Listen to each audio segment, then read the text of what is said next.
이집트 땅에 네 번째 재앙이 임했습니다. 강이 피로 변하고 개구리와 이가 들끓더니 이번에는 파리가 온 땅을 뒤덮고 만 것이죠. 풍요로웠던 나일강 삼각주는 이제 악취가 나고 파리가 들끓는 폐허의 땅이 되고 말았습니다.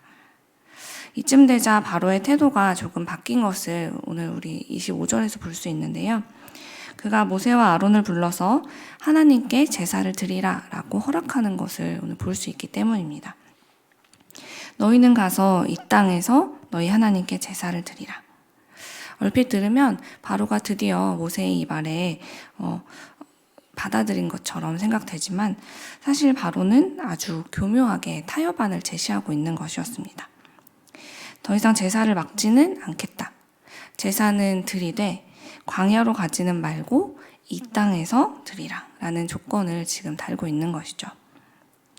온 이집트 땅이 파리떼로 가득했음에도 불구하고 지금 바로는 이스라엘 백성을 놓아줄 마음이 여전히 없었습니다.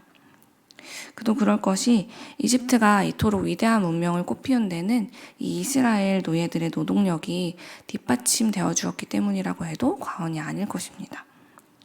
따라서 이스라엘 백성을 내보낸다라는 것은 곧 자신의 위대한 업적과 온 나라의 이 풍요로움이 지금처럼 보장될 수 없다는 의미와 같게 그에게는 여겨졌을 것입니다. 바로는 자신의 명예와 힘, 또 풍요로운 생활을 내려놓고 싶은 마음이 없었기 때문에 모세에게 이러한 타협안을 제시하고 있는 것이었죠.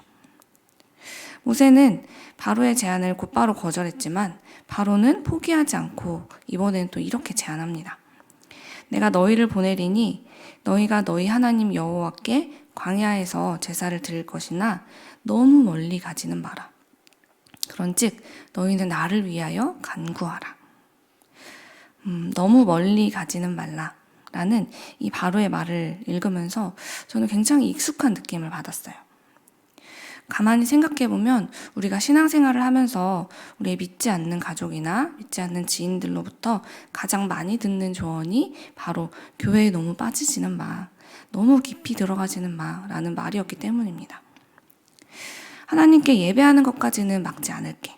하지만 세상과 갈등을 일으키지 않을 그만큼만, 세상에서도 뒤처지지 않을 만큼, 남들도 나도 서로 이질감을 느끼지 않을 만큼 그 적절한 타협점을 찾아야지.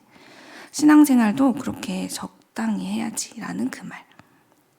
바로는 모세와 이스라엘 백성에게 지금 그 말을 하고 있는 것이었습니다. 제사를 드리는 것까지는 허용하되 바로가 부르면 언제든 애굽으로 돌아올 수 있는 그 거리에 있으라고. 언제든 세상으로 돌아가도 어색하지 않을 만큼 딱 그만큼의 신앙생활을 유지하라고 지금 이야기하고 있는 것이죠.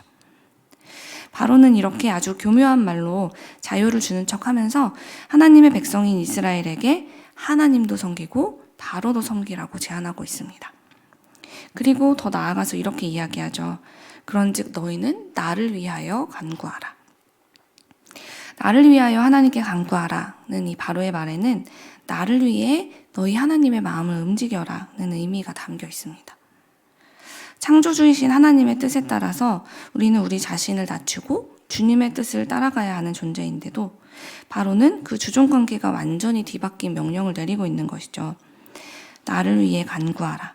이 말은 즉 나는 내 자신의 뜻을 꺾을 뜻이 없으니 하나님께서 나에게 맞춰주시기를 구해라. 내가 세상의 중심이다 라는 바로의 사상이 내포되어 있는 것이었습니다. 언젠가부터 우리가 보고 듣는 TV 광고나 또 노래 등 수많은 미디어 매체에서 너가 느끼는 대로 행동해라 라는 메시지를 우리는 아주 자주 듣게 되었습니다. 세상의 중심은 너라고 외치는, 그래서 네가 생각하는 대로 우리가 그 모든 게 이루어지도록 돕겠다 라는 이런 기분 좋은 말들은 우리의 생각을 서서히 잠식해 왔습니다. 그러나 곰곰이 생각해보면 이러한 문화는 하나님과 우리 사이를 멀어지게 하는데 가장 큰 영향을 끼치고 말았죠. 내가 느끼는 대로 생각하는 대로 되게 하라는 말. 세상의 중심은 너이다 라는 그 말은 첫사람 아담과 하와에게 네가 하나님처럼 되라 라고 유혹했던 사탄의 유혹과 아주 같은 본질을 가지고 있습니다. 뱀은 하나님이 사랑하시는 하와에게 찾아가 물었습니다. 하나님께서 정말 너희에게 동산에 있는 모든 나무의 열매를 먹지 말라고 하셨느냐? 아주 비슷하지만 완전히 다른 이 질문 앞에서 하와는 다행히 사탄의 교묘한 속임수에 넘어가지 않았어요. 그래서 하나님께서 해주신 그 말씀을 전해주었죠. 동산 안에 있는 열매는 먹을 수 있지만 동산 한가운데 있는 나무의 열매는 안 된다고 하셨어. 그녀는 하나님의 말씀을 아주 잘 알고 있었습니다. 그러자 뱀이 또 이렇게 말했어요. 너희는 절대로 죽지 않아. 하나님은 너희가 그 나무의 열매를 먹으면 너희의 눈이 밝아지고 하나님처럼 되어서 선과 악을 알게 된다는 걸 아시고 그렇게 말씀하신 것이지. 사탄이 첫사람 아담과 하와에게 제시했던 이 타협안은 그저 이 먹음직스러운 열매를 한 입만 먹어봐 라는 것이 아니었습니다. 그는 인간에게 너가 스스로 하나님처럼 될 수 있어. 하나님처럼 되어봐 라고 속삭이고 있는 것이었죠. 하와는 사탄의 질문이 어디가 잘못되었는지를 꼭 집어서 설명할 수 있을 만큼 하나님의 말씀을 아주 잘 알고 있었음에도 불구하고 하나님처럼 되어서 라는 말에 현혹되었습니다. 이후 하와가 다시 선악과를 쳐다보았을 때 이미 그녀의 시선은 완전히 달라져 있었죠. 정말로 그 열매가 보암직도 하고 먹음직도 하고 지혜롭게 할 만큼 탐스러워 보였다고 성경은 이야기합니다. 사랑하는 여러분, 우리는 스스로 하나님의 자리에 서라 라고 우리를 유혹하는 것들, 그것이 어떤 모습을 하고 있든 그것은 하나님 앞에 죄라는 것을 기억해야만 합니다. 그것이 우리의 신앙생활을 얽매이거나 박해하지 않더라도 그것은 분명한 죄입니다. 하나님도 믿고 이것도 믿으라고 우리에게 하나님 외에 다른 신을 허락해주는 대상도 그게 누구이든지 그것은 우리를 죄로 가게 하는 지름길이라는 것을 기억하면서 멀리하기를 다짐하는 우리 모두가 되기를 소망합니다. 하나님께서 모세를 통해 명령하신 제사, 그것은 단순히 형식적인 제사가 아니었습니다. 우리 하나님의 간절한 소망은 하나님의 자녀가 주의 자녀다운 삶을 회복하는 것에 있습니다.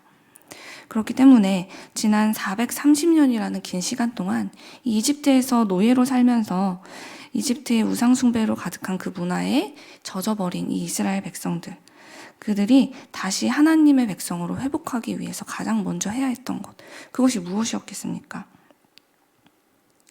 그들에게 날마다 하나님 외에 다른 신을 섬겨라 라고 말하는 그 애굽 땅을 떠나는 것, 그것이 가장 먼저 해야 하는 일이었습니다.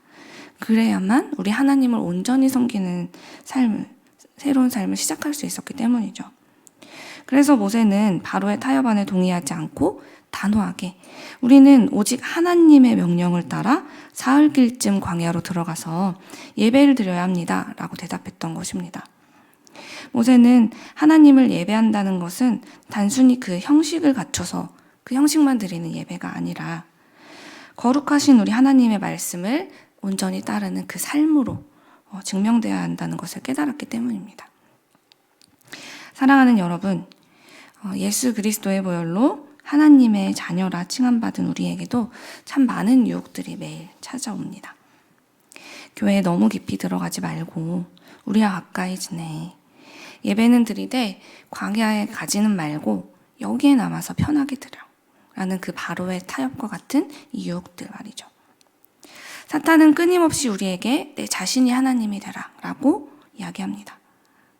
그런데 그럴 때마다, 그런 유혹이 찾아올 때마다 오늘 27절의 모세처럼 믿음으로 선포하십시오. 우리는 주께서 명령하시는 대로 행하겠습니다. 눈앞에 바로왕처럼 커다란 문제가 나를 위협할 때마다 선포하십시오. 하나님, 주님만이 나의 왕이십니다. 라고 말입니다. 이렇게 우리가 하나님을 왕으로 모시고 살아가기 시작한다면 우리가 사는 곳이 어디든지 그것은 하나님의 나라가 될 것입니다. 우리가 비록 이집트 땅에 살고 있을지라도 말이죠. 하지만 반대로 우리가 바로의 말을 두려워하거나 현혹되어서 바로와 하나님을 함께 주인 삼아서 살아간다면 우리는 그저 바로의 노예로 살다가 주님 앞에 서게 될 것입니다.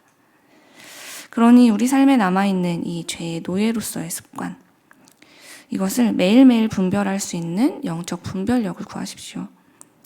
또한 내 스스로 하나님이 되려는 그 무서운 죄의 유혹도 단호히 거절하십시오. 주님의 뜻만 따라서 걷는 거룩한 삶으로 우리 주님만 높여드리는 온전한 예배자가 되기를 간절히 소망하며 기도하겠습니다.